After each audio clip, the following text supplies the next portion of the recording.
Hello everyone, welcome to Arun sir classes. First video में मैंने आपको बताया था कि जनरल साइंस में हमें क्या क्या पढ़ना है। जनरल साइंस में हमने बायोलॉजी स्टार्ट की थी। बायोलॉजी के हमने जनरल सा इंट्रोडक्शन किया था, जिसमें हमने देखा था कि हमने बायोलॉजी में क्या क्या पढ़ना है, कौन कौन से टॉपिक्स पढ़ने हैं, और बहुत से इंपॉर्टेंट क्वेश्चन मैंने आपको उसमें करवाए थे। जिसने भी वो वीडियो नहीं देखी है, आप पेज को जाकर वीडियो देख सकते हैं। बहुत इंपॉर्टेंट क्वेश्चन उसमें मैंने करवाए हैं। आप लोगों के लिए बहुत हेल्पफुल रहेगा वो वीडियो। तो आज हम लोग सेल चैप्टर स्टार्ट करने वाले हैं। सेल जिसको हिंदी में बोलते हैं कोशिका। हिंदी में बोलते हैं इसका ये टर्म है साइटोलॉजी। आपको मैंने फर्स्ट वीडियो में बताया था कि साइंस की लैंग्वेज में लॉजी वर्ड जहां भी आ जाए उसका मतलब होता है टू स्टडी। और साइटो सेल्स को बोला जाता है, यानी कि कोशिकाओं के अध्ययन को साइटोलॉजी बोला जाता है। ये बहुत से क्वेश्चंस में, बहुत से एग्जाम्स में ये क्वेश्चन रिपीट हुआ है, बहुत बार रिपीट हुआ है। तो आप लोग अच्छे से नोट्स बना लीजिए अपने नोटबुक में। जो भी मैं करवा रहा हूँ बहुत इंपॉर्टेंट है, आप लोगों के लिए बहुत यूजफुल रहेगा। तो साइटोलॉजी, कोशिकाओं के अध्ययन को साइटोलॉजी बोला जाता है। Branch in which we study about cells is called cytology. तो साइटोलॉजी जो शब्द है वो किसने दिया था? अब हम पढ़ेंगे कि साइटोलॉजी शब्द जो है वो किसने दिया था। साइटोलॉजी शब्द दिया था रॉबर्ट हुक जी ने। साइटोलॉजी शब्द के जनक जो है वो रॉबर्ट हुक जी हैं। रॉबर्ट हुक जी ने किस प्रकार साइटोलॉजी शब्द की खोज की, उन्होंने ऐसा क्या किया, उन्हें कैसे पता चला, उन्होंने कैसे सेल्स की खोज की, ये आप लोगों को आगे, तो पूरी वीडियो आप लोग देखेगा, आप लोगों को आगे बताऊंगा मैं।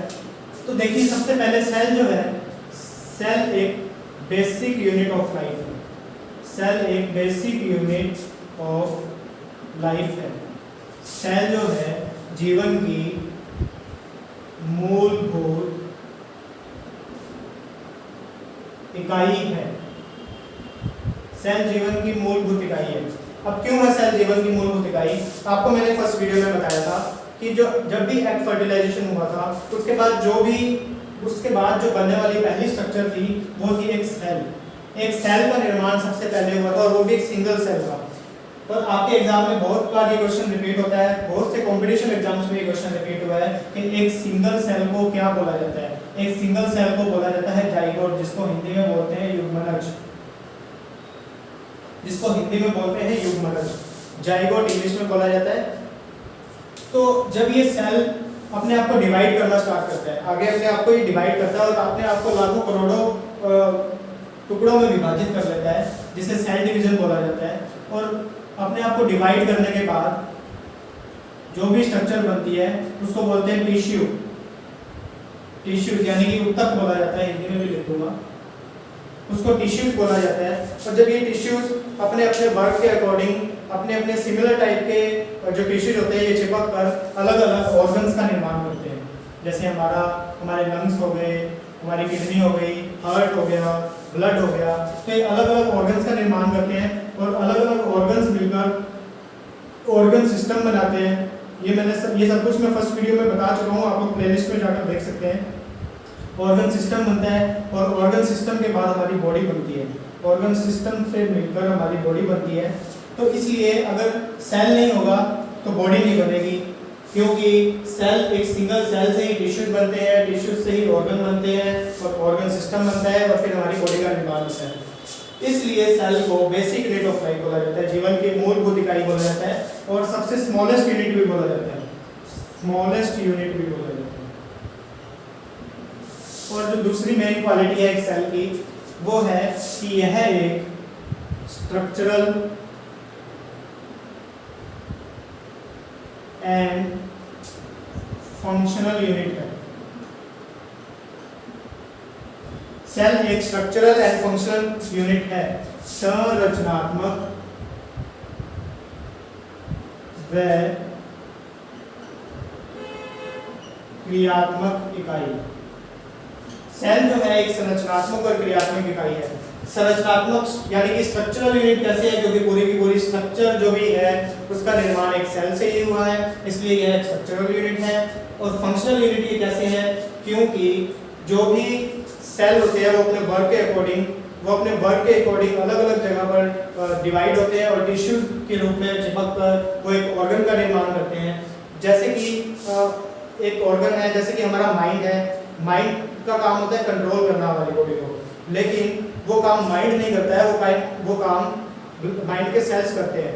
जैसे कि ब्लड है, ब्लड का काम होता है हमारी बॉडी में ऑक्सीजन लेकर जाना, लेकिन वो काम ब्लड नहीं करता है, वो काम ब्लड के सेल्स करते हैं। तो इसीलिए यह एक फंक्शनल यूनिट भी है। तो ये जब दो बातें बताने वाले साइंटिस्ट थे, जो सबसे पहले साइंटिस्ट थे, वो थे रॉबर्ट हुक जी। रॉबर्ट हुक जी ने ये दो बातें सबसे पहले बताई, ये दो मेन क्वालिटीज जो है सेल की बताई, इसीलिए इन्हें फादर ऑफ साइटोलॉजी भी बोला जाता है, साइटोलॉजी का जनक भी बोला जाता है रॉबर्ट हुक जी को। अब हम देखेंगे कि कैसे इन्होंने सेल की खोज की, किस प्रकार की वो सेल थी जब इन्होंने इसकी खोज की। तो ये बात है 1665 की, 1665 की बात है, जब रॉबर्ट हुक जी ने एक मिट्टी का बर्तन होता है, उसके ऊपर आपने देखा होगा, उसके ऊपर एक मिट्टी के बर्तन जिसमें हम अचार रखते थे, हमारे घर पे, सभी के घर पे लगभग वो मिल जाता है, उसके ऊपर लकड़ी का कैप होता है, लकड़ी का ढक्कन होता है वुडन बाग का, या फिर आपने इत्र की शीशी देखी होगी जिसके ऊपर लकड़ी का ढक्कन लगा होता है।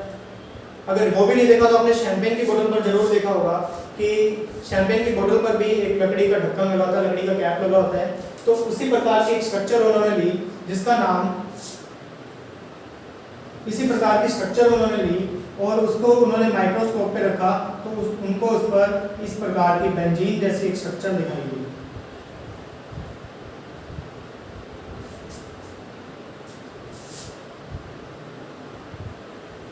इस प्रकार की बेंजीन जैसी स्ट्रक्चर दिखाई दी उन्हें।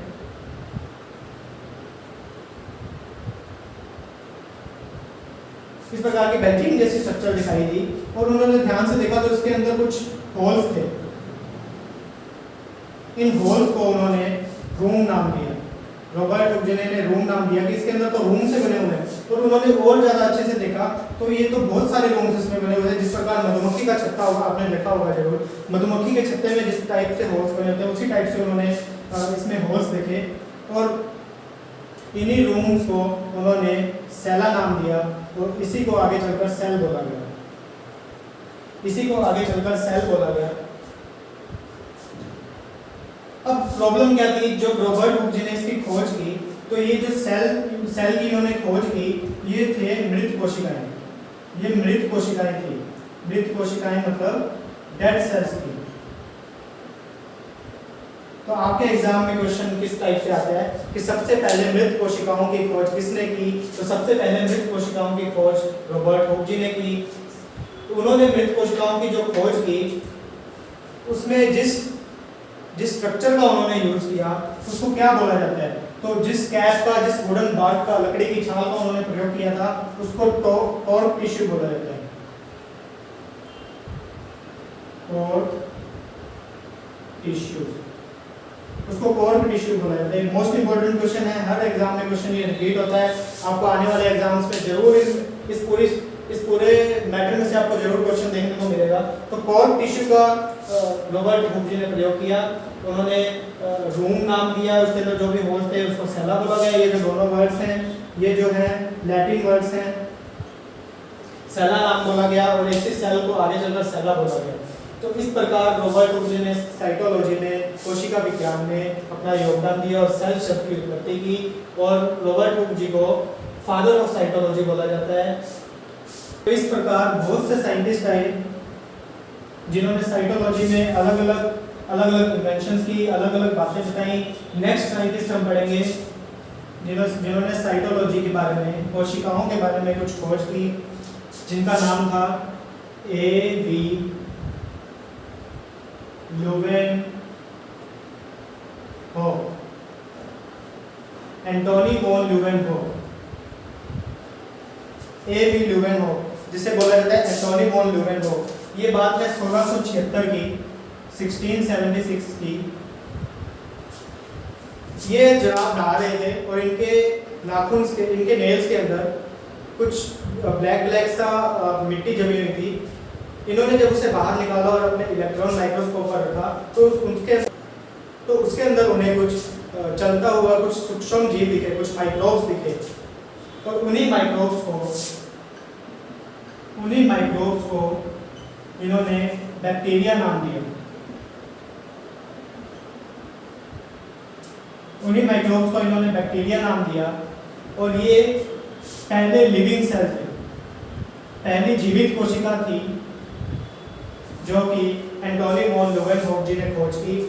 और इसीलिए एंटोनी वॉन ल्यूवेनहॉक, आपके एग्जाम में क्वेश्चन आता है कि सबसे पहले जीवित कोशिका की खोज किसने की थी, वो एंटोनी वॉन ल्यूवेनहॉक ने 1676 ईस्वी में की थी। और जो एंटोनी वॉन ल्यूवेनहॉक जी ने फर्स्ट लिविंग सेल की खोज की थी, वो फर्स्ट लिविंग सेल की जो खोज की थी उसे क्या नाम दिया गया था, उसे बैक्टीरिया नाम दिया गया था। उसे बैक्टीरिया नाम दिया गया था, जिसे हिंदी में जीवाणु बोला जाता है। तो एंटोनी वॉन ल्यूवेनहॉक जी ने और भी बहुत से काम किए साइटोलॉजी, बायोलॉजी के अंदर उन्होंने, उनका बहुत इंपॉर्टेंट रोल रहा है। उन्होंने स्पर्म सेल्स की खोज की, जो कि मेल्स में होते हैं स्पर्म सेल्स की खोज इन्होंने की। इन्होंने प्रोटोजोआ की खोज की,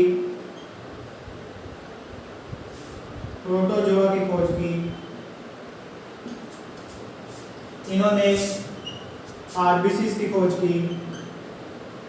ये सभी क्वेश्चंस आपके कोई ना कोई एग्जाम में रिपीट हो रहे हैं, आप लोग नोट कर लीजिएगा। सभी के सभी इंपॉर्टेंट बातें हैं। ये लोग एक बुक लिखी जिसका नाम था सीक्रेट्स ऑफ नेचर। इन्होंने एक बुक लिखी सीक्रेट्स ऑफ नेचर। तो इतने सारे काम एंटोनी वॉन ल्यूवेनहॉक जी ने किए। इन्होंने माइक्रोब्स यानी कि बैक्टीरिया की खोज की, एक लिविंग सेल की खोज इन्होंने की। एंटोनी वॉन ल्यूवेनहॉक जी ने 1676 ईस्वी में, 1676 में इन्होंने स्पर्म सेल्स की खोज की, इन्होंने प्रोटोजोआ की खोज की, इन्होंने आरबीसी की खोज की, जो ब्लड में आरबीसी पाए जाते हैं उसकी खोज की है। और इन्होंने एक बुक लिखी है सीक्रेट्स ऑफ नेचर। तो एंटोनी वॉन ल्यूवेनहॉक जी के ये सभी क्वेश्चंस आपके कोई ना कोई एग्जाम में रिपीट होते रहते हैं। अब आगे हम लोग पढ़ेंगे सेल थ्योरी। सेल थ्योरी, जिसको हिंदी में कोशिकावाद या कोशिका सिद्धांत बोला जाता है। किसने था? ये 1839 में, 1839 में दो साइंटिस्ट थे, शेल्डन एंड श्वान। इन्होंने बॉटनी के अंदर बहुत से काम किए, इन्हें अवार्ड्स भी मिले हैं बॉटनी में, इन्हें बहुत से अवार्ड्स मिले हैं बॉटनी में, और इन्होंने जूलॉजी के अंदर बहुत से काम किए। तो ये दो साइंटिस्ट थे, शेल्डन एंड श्वान। इन्होंने अपने अपने प्रयोग किए। इन्होंने प्लांट पे अपना प्रयोग किया, इन्होंने एनिमल्स पे अपना प्रयोग किया, और इन्होंने एक बहुत इंपॉर्टेंट बात बताई। इन्होंने सेल स्ट्रक्चर, जो कोशिका की एक स्ट्रक्चर थी, उस पे एक बात बताई। इन्होंने कहा कि जो प्लांट होते हैं, प्लांट के अंदर जो सेल्स होती हैं उसके अंदर सेल वॉल अवेलेबल है, सेल वॉल पाई जाती है। लेकिन शेल्डन ने कहा कि इसके अंदर ऐसी कोई वॉल नहीं पाई जाती है। तो इन्होंने एक बहुत इंपॉर्टेंट खोज की शेल्डन एंड श्वान ने कि कोशिका भित्ति जो है वो प्लांट्स में तो पाई जाती है लेकिन एनिमल्स में नहीं पाई जाती है। तो यही मेन बातें थी। तो यही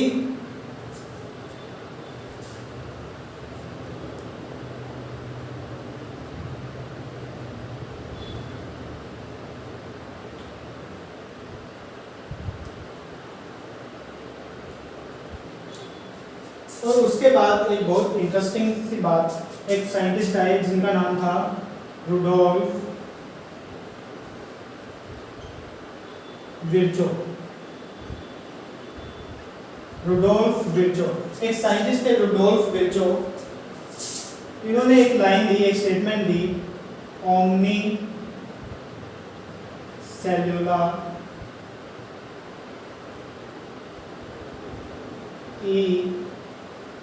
सेल्यूलर, ओमनी सेल्यूलर ई सेल्यूलर।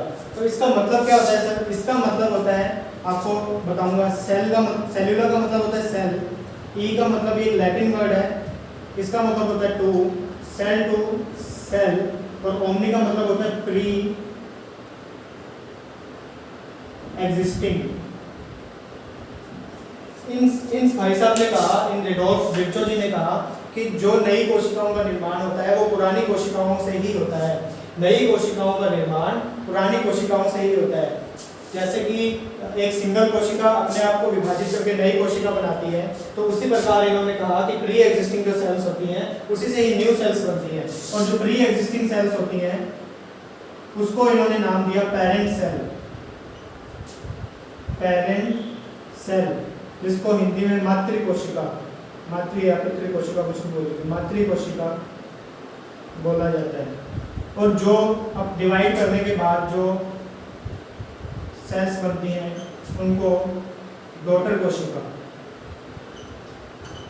डॉटर सेल्स बोला जाता है, पुत्री कोशिकाएं, इसे पुत्री कोशिकाएं बोला जाता है। तो इन्होंने एक लाइन दी, आपके इस पूरा का पूरा जो पार्ट है ये आप लोगों के लिए बहुत इंपॉर्टेंट है, हर एग्जाम में कोई ना कोई क्वेश्चन रिपीट हुए हैं। तो रुडोल्फ विर्चो जी ने कहा कि ओमनी सेलुलर ए सेलुलर, यानी कि प्री एग्जिस्टिंग सेल से ही नई कोशिकाओं का निर्माण होता है, और जो पुरानी कोशिका जो अपने आप को डिवाइड कर रही है उसको बोला जाता है पेरेंट सेल, और जो कोशिका डिवाइड होने के बाद जो नई कोशिकाएं बन रही है उसे बोला जाता है न्यू एग्जिस्टिंग, यानी कि डॉटर। तो ये सब बातें आप लोगों को अच्छे से समझ में आ गई होंगी कि एंटोनी वॉन ल्यूमेनहोफ जी ने 1676 ईस्वी में सबसे पहले जीवित सेल, लिविंग सेल की खोज की, जिसे बैक्टीरिया बोला गया। और जो सेल थ्योरी है, कोशिकावाद है, कोशिका सिद्धांत है, ये सेल थ्योरी किसने दी? शेल्डन एंड श्वान ने दी। इस कोशिका थ्योरी में क्या चीज है? इस कोशिका थ्योरी में, तो इस कोशिका थ्योरी में सबसे पहले जो मैंने आपको बताया था कि cell is the basic unit of life, जीवन की मूलभूत इकाई एक कोशिका है। और दूसरा मैंने आपको बताया था कि cell is a structural and functional unit. तीसरी लाइन कि जो सेल वॉल जो होती है वो प्लांट सेल में पाई जाती है, एनिमल सेल में नहीं पाई जाती है। और चौथी बात, जो प्री एग्जिस्टिंग सेल होती है उसी से ही नई कोशिकाओं का निर्माण होता है, पुरानी कोशिकाओं से ही नई कोशिकाओं का निर्माण होता है। ये चार बातें ही कोशिकावाद, कोशिका सिद्धांत में कही गई है। और कोशिका सिद्धांत किसने दिया? शेल्डन एंड श्वान ने दिया। ग्रीस के साइंटिस्ट थे जिन्होंने साइटोलॉजी में अलग अलग योगदान दिया, साइटोलॉजी में अलग अलग खोज की। एक भारत के भी साइंटिस्ट है, आपके एग्जाम में बहुत बार क्वेश्चन पूछा जाता है कि who is the father of Indian psychology. तो ये क्वेश्चन आपके एग्जाम में बहुत रिपीट होता है। ए.के. शर्मा।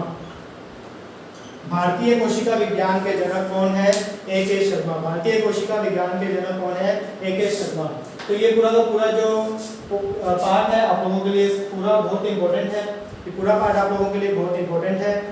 नेक्स्ट वीडियो में हम लोग पढ़ेंगे सेल की स्ट्रक्चर पढ़ेंगे, किस प्रकार सेल के अंदर क्या क्या पाया जाता है, किस प्रकार से सेल की स्ट्रक्चर होती है, किस प्रकार सेल बनी होती है, कहाँ सेल वॉल पाई जाती है, कहाँ केंद्रक होता है, लाइसोसोम, माइटोकॉन्ड्रिया, ये सब हम लोग पढ़ेंगे।